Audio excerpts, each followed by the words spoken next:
Hello guys, kain po tayo. Kagagaling ko lang po sa labas. Nagluto ako ng piniritong tona at may sausawang toyo at kalamansi. Tapos may beer. Kain po tayo.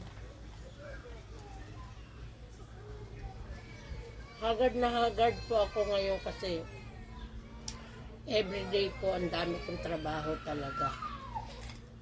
Sa garden, sa bahay, pagluluto, lalaba.